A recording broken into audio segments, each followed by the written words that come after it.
Welcome back to my YouTube channel. I'm Brad. Before we begin, I would like to let everybody know that I'll be premiering this story on my Substack channel. I've named my new project Stories with Brad. Stories with Brad starts when I was younger and goes all the way through my journey around the world on a motorcycle. I intend for this Substack adventure to last about a year.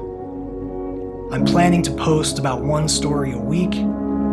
After a year's time, I'll be collecting those stories into either a full-length feature film or a book, whichever path seems right at the time.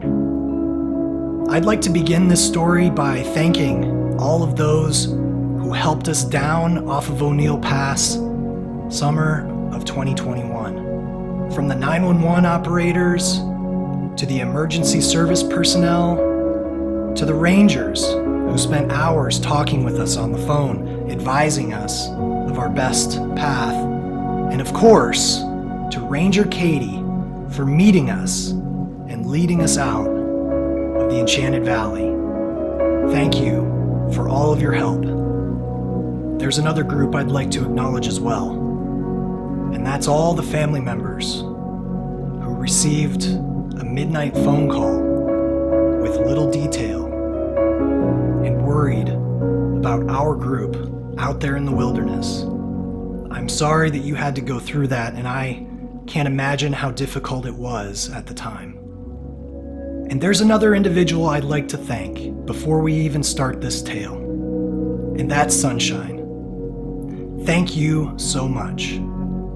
You rearranged 2 of your days, drove halfway across the state, and picked us up, not even knowing when we would show up. You truly were there for us in our time of need, and I would like to say, from the bottom of my heart, thank you. I believe there are a lot of lessons which can be derived from this story. I don't view this as a cautionary tale or even a warning. I view this as a success of teamwork. We were really afraid on that ridge. No one knew how this was going to end up, but we didn't act with fear. We acted with intention. I'm proud to be amongst a group who each contributed to us walking off that mountain. But now, on to the story of O'Neill Pass. I do these hikes every year for so many reasons. The first reason, and probably the most obvious, is just look at where we live. The Olympic Peninsula is one of the most beautiful places in this country, maybe even in the world. You look at the mountains and the water and the trees, and everything is just so pristine. It's just amazing. Every time I'm out there, it's just beautiful. But secondarily, I do it, I think, a lot because of the challenge. It's not easy to go out there or walk 40 or 50 or maybe even 60 miles with 30 or 35 pounds on your back, going through passes and up and down hills. And it's just, you stop and see the scenery, you see the passes you come across, you see the crystal clear water, and you think how rewarding it is just for the challenge. At the end of the day, when you get to your camp or you finish hiking for the day, and just knowing that, hey, I accomplished something, and it was a challenge, and a lot of people don't get to experience that or don't feel the reward for making it down that far. I think that's what drives me every year, just to see if I can go further and get more into these mountains.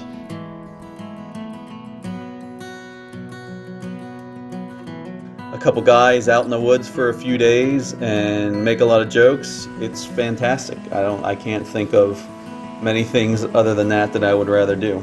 So for me, it's a great vacation. It's a great way to get away, kind of unplug. And I love the Pacific Northwest, the mountains that you have out here with the Cascades and the Olympics.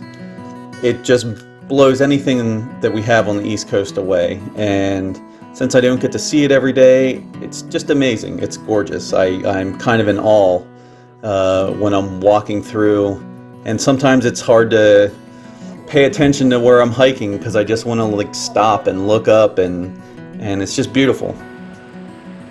So how does one prepare for such a marathon hike?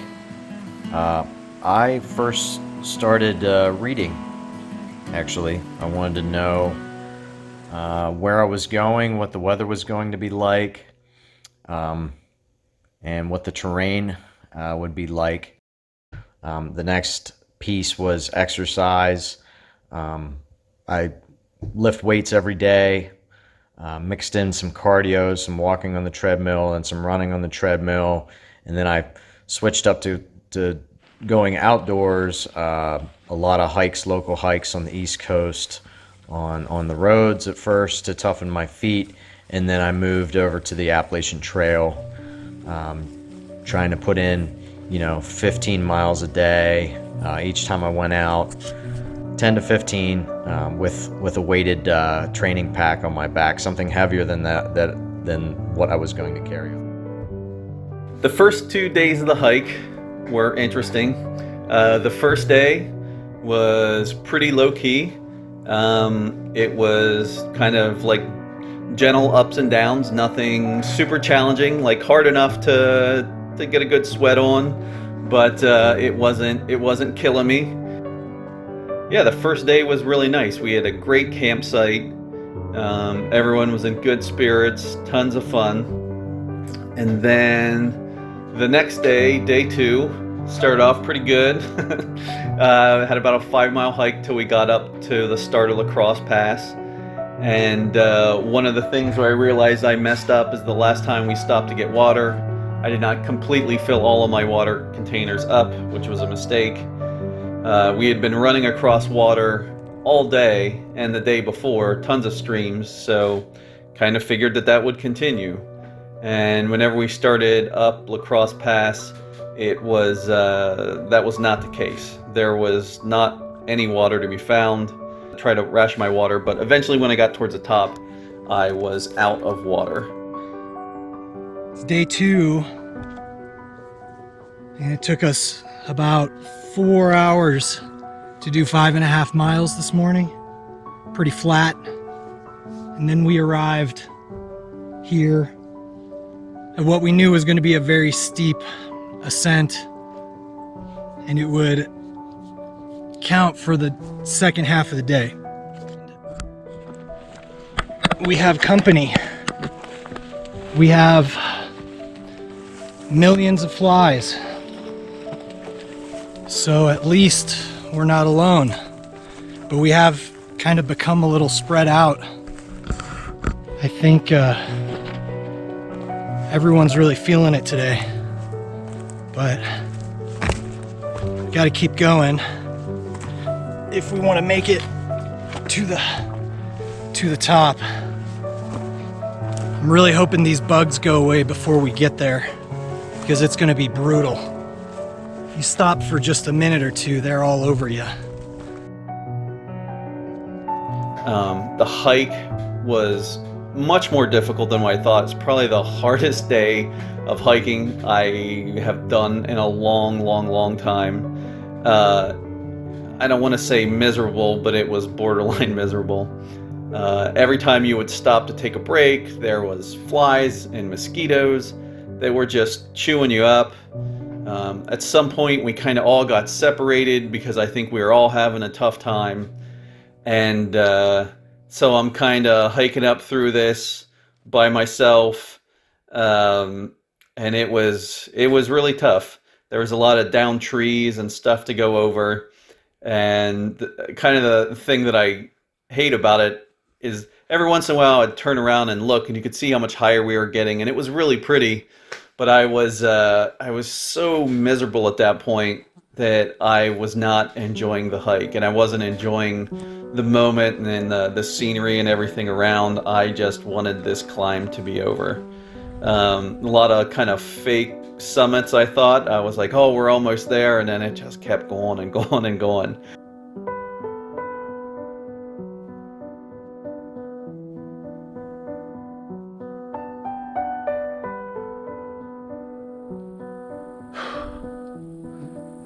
Oh, I just had to sit down just for a second. Elevation is, start to feel it. Getting a little wobbly.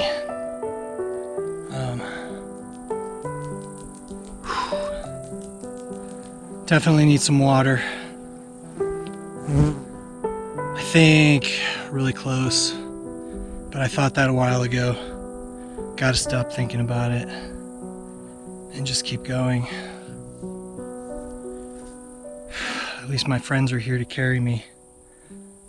All the flies in the natural world have come to carry my stinky carcass up this death march. By the time I get up there, my skin will be some type of rind. My body will have started to turn into a stinky cheese. Transformation's almost complete. I need some water.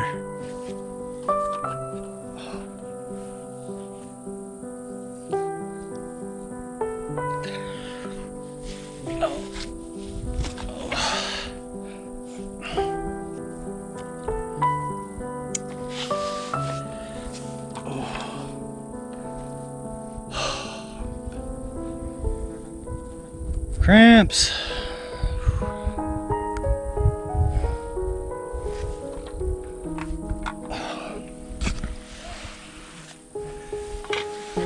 Oh, there we go. All right. Oh. This is all I got. That's all I got left. Had to get into my reserve. Cap down. Snow. Yes. Must be close. Oh, who are these slackers? Slack masters. Hey guys, I'm bringing a few pounds of bugs for a snack. Okay.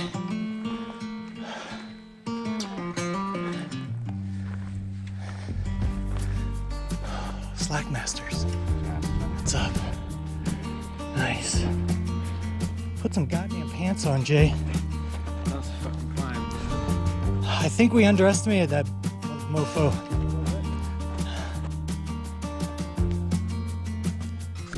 We thought there'd be water up there, but apparently there was not. So it was pretty strenuous, pretty taxing.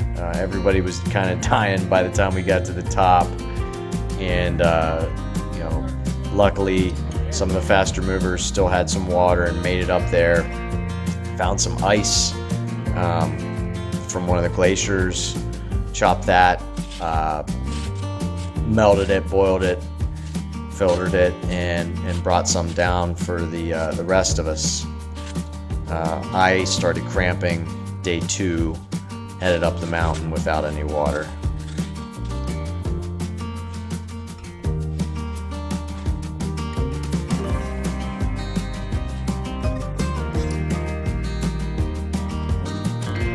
By the time we finally got to the top, I was spent. Brad and Jay helped me get some water, get my pack off, and sat me down in a chair. And once I got some water in, my perspective changed a lot. Once I knew that part was over. And so then after that, we sat up on top of LaCrosse Pass, which really was just a beautiful place. I mean, we had some chairs out. We were all kind of sitting, like eating a little food, drinking some water to kind of regain our strength. And that was a really, really cool place to be. But it just was not our campsite. So we split up a little bit. Charlie and Jay went down to get to the next campsite because we were afraid it was going to be dark.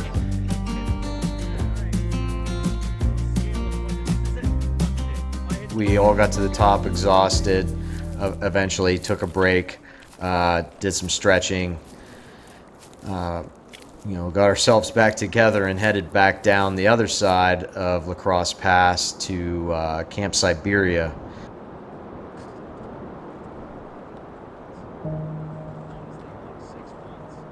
And it actually was, that was a great hike as well. It was a great part of the hike after we went over the pass. It was just kind of gently going down. I don't know, it was real pretty meadows. The sun was going down. Not going down, but it was low in the sky. Everything was lit really cool.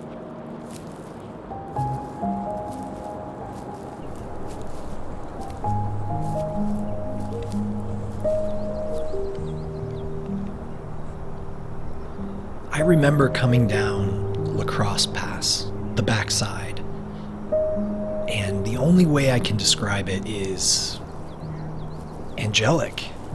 It was absolutely gorgeous.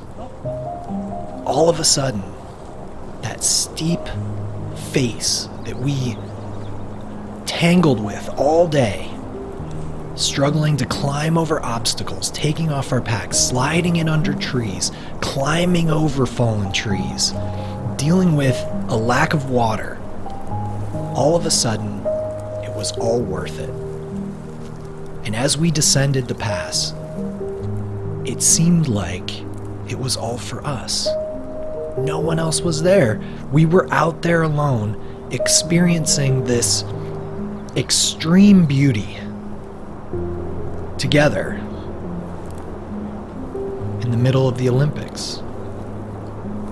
In a way, we doubled down that we were going to make sure we got through this hike, and we were going to make sure that we were better prepared with each step we took going forward. That descent I will remember forever. Got to the campsite. I think it was 11 o'clock before I had finally ate food and was able to get some kind of sleep. So that was a little rough, but day 2 was kind of a mix of emotions. It was really fun. The climb up LaCrosse Pass was really, really hard for me. But other than that, it was a beautiful day.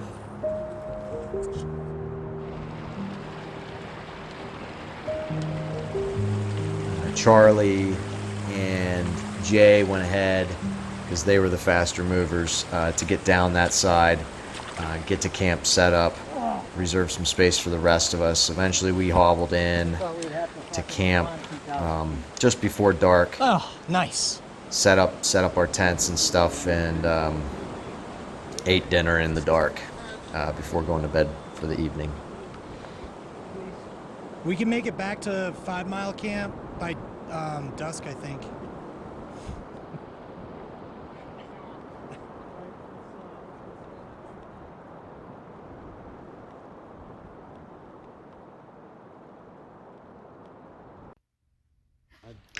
I think I learned a lot out there. The third night and the fourth day pretty much being on my own for the majority of the night and the majority of the day. So I'd say first and foremost, if you're going to go out there by yourself, make sure you have some type of tracking device or GPS, because if something happens up there, especially I think that night, the third night heading back, it was about probably 11 o'clock at night, and we were on the side of a pass off a very steep drop off, and I can remember walking through because the trail was overgrown with shrubs and bushes and rocks and everything else that, man, if I fall here, no one's gonna know it. So and no one knew exactly where I was, and I think that for me mentally was a little bit hard to get over. It was a great hike. It was beautiful, but it was also a little bit scary. I mean, if something happens there, who knows? I mean, you could be out there for days, weeks, maybe you don't come back off there. So I think my biggest takeaway is I'll have a radio or some type of GS if you're going to be out there on your own. Make sure are we going this way or that someone knows where you're going to be and where you're supposed to be every day, so you can check in and people know where you're at.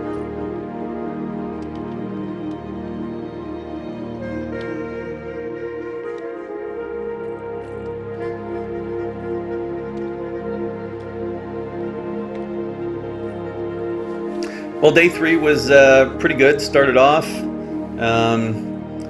We had some uphill, but nothing terribly hard. I think everyone was in good spirits. We sort of felt like the worst of us was behind us with LaCrosse Pass from day 2. Everyone was making sure we drank lots of water because we all got caught in a little bit of a pinch. So yeah, all in all, day 2 was going really well. Everyone was, I thought everyone was having a good time. At some point, we kind of got split up into 2 groups, and the group that I was going on, we were up front and just kind of taking it nice and slow, going up the hill. It was pretty hard work, and then at some point we got up to a nice spot on a ledge with a stream. Stopped, took our packs off, getting some food. I think we had about 4 miles or so left. There was another pass we were really close to getting to go over.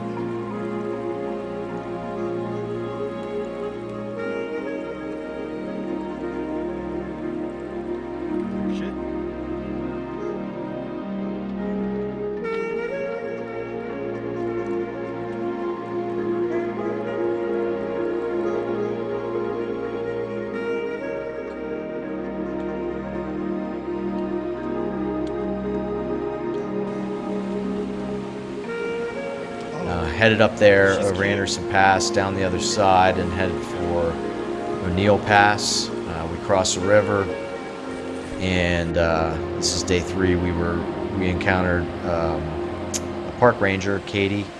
She checked our passes, and we headed up. And that climb, I believe, was 4,000 feet, over 7.7 miles. So we were headed up O'Neill Pass, and I started cramping again. And by the time I got up to O'Neill Pass, the cramps had really set in, and my legs were completely cramped up. It moved up into my stomach, my chest, my shoulders, triceps, everything. Extremely painful.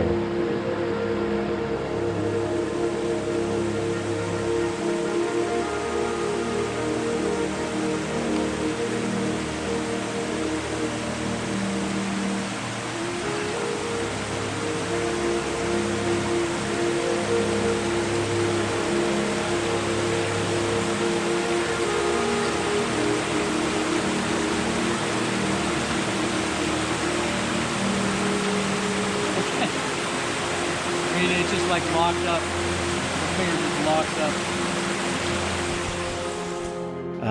Also, the weather that day was a little sketchy because it was thundering and a little bit of lightning and thunder, and it looked kind of ominous in the sky. And I was worried that we were going to get dumped on, but we just got a couple sprinkles, which honestly wasn't the worst thing. It was pretty hot that day. And then the storm kind of moved on, and then we stopped for lunch or whatever it was up by the stream. And whenever we were waiting there, I remember Charlie coming up, and he was with Drew, and he said Drew's not doing so good, or Drew's in a bad spot, something along those lines. And Drew came up, and he looked like he was hurting, which was understandable. There was a hard push there. I mean, I think we were pretty close to the top where we'd go over the pass. So it was understandable that, he looked like he was hurting a little bit, but figured, a break, some cold water, rest, and we'd all be good to go. I didn't realize how bad he was hurting. And that's when kind of everything went downhill. Drew was having massive cramps. It was really rough and kind of scary. Drew was not doing well at all. Thank goodness we were able to get cell phone signal with Verl's cell phone and make some phone calls. And Drew continued to get worse and worse to the point where we were trying to find a way to get him off the mountain, because we were pretty far in at that point, and he was in really bad shape. it was, I don't know, it was scary. I wasn't sure how everything was going to work out.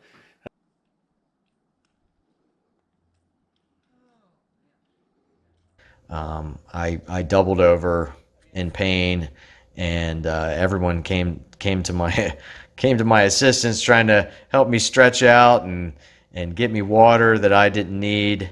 I was kind of pounding water ahead of time, I think, just kind of because of the previous day not having the water going up the pass. So I was just pounding water and not enough salt, and which led to the cramping. And then eventually, I got really lightheaded and was going to pass out.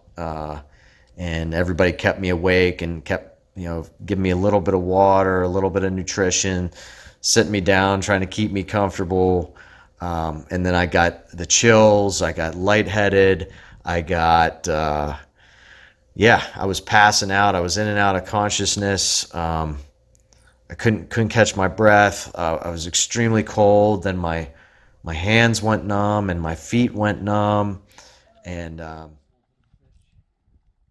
It just seemed like Drew was continued to get in worse and worse shape, um, from the cramps, and he was hot, then he was freezing cold, he could hardly move. We couldn't stand him up. We tried to get him moving, and he was just in intense pain. You could see the cramps on his arms whenever they would go through his arms. You could see his like muscles twitching under his skin. And then whenever he started saying his hands, he couldn't feel his hands.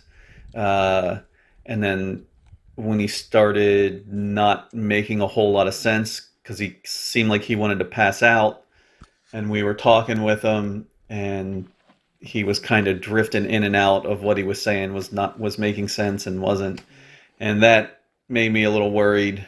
But at some point, we got a little bit of water and some food in him, and we were able to get some help to kind of go over his condition. And at that point, it seemed like he had suffered pretty bad heat stroke or heat exhaustion or something along those lines. I'm not exactly sure.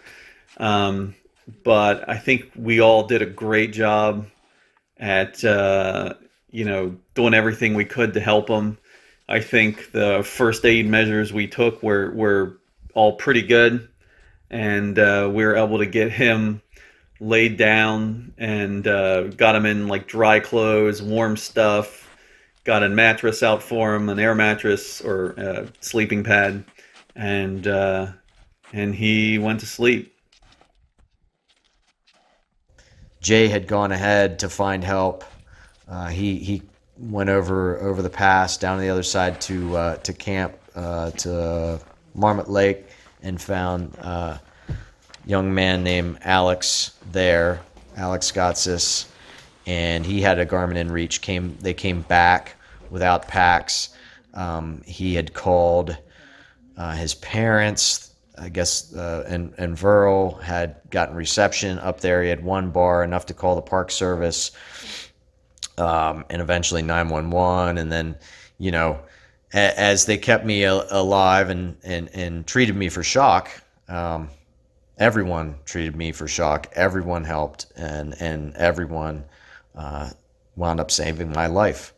And everyone kept me alive, kept me warm. And we spent the night on the side of a cliff at 4,800 feet up O'Neill Pass.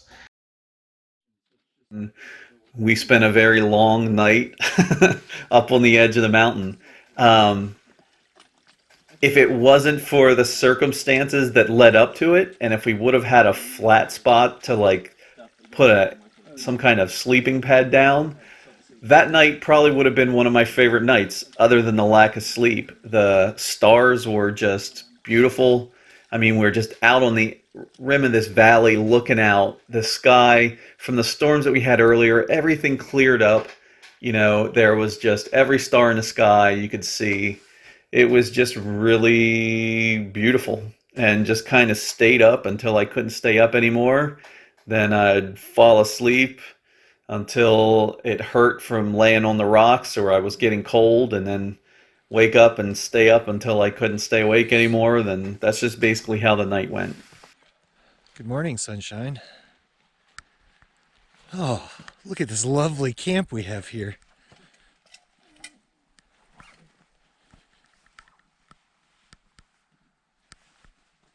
Right on the side of it. And then the next morning, Drew was feeling much better, was able to get up and walk. We got a game plan together that we were going to hike out through the Enchanted Valley. We got everyone together, hiked down that day, ran into the ranger. That was kind of a fun addition to our group, someone else to BS with. And then we got down to the camp in Enchanted Valley. And at that point, it seemed like Drew was doing much better. The next morning, we talked to the day 4. We talked to the Park Service folks, and she said that she couldn't get any helicopters or anything up to us. And if we were to continue on the path we were going, there would be no help. So we all decided to head down the other side, back the way we came. And we met Katie at the bottom, and stepped out the rest of the day down to Enchanted Valley, to a campsite down there for some respite. You know, at the end of the day, I don't think I would have changed anything about this hike. I think it was, we got out there for 4 or 5 days. We had a fantastic time. We got really deep into the forest, saw some amazing sights. And yeah, it didn't really go much as exactly how we planned it, but we all got home, we all laughed, we all had a great time, and it just proved that even if something does go wrong, there's still people out there that count on each other, and that knowing that we can count on each other, if something goes wrong, we're gonna get through it, you know? We're gonna get through it, and we're gonna do it again, and everyone's there for each other. And that, I think, for me was such a refreshing feeling, just knowing that, hey, I'm out there, you're out there, and we've got each other's back. And there's still good in this world. You know, it was, I'm ready to do it again next year.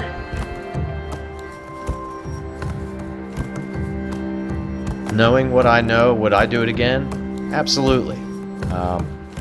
Every day's a learning experience, and doing something like this just makes you a better person. It makes you, for me, it made me more humble. It made me, getting away from my family, my wife and my kids, it made me appreciate them more. You know, absence makes the heart grow fonder, they say. So absolutely, I would completely do it again. Just next time with more salt. And this trip was great. The group of guys that we had was a lot of fun. Lots of jokes the whole time. Hopefully some of the people on this hike will be able to make it for some of the other ones. And yeah, I love them. I definitely want to do them again. It's good to unplug from everything. You know, to spend 5 days with no news, no information from other people. It's just nice. There's usually nothing that you really have to do other than get up and walk and enjoy the scenery.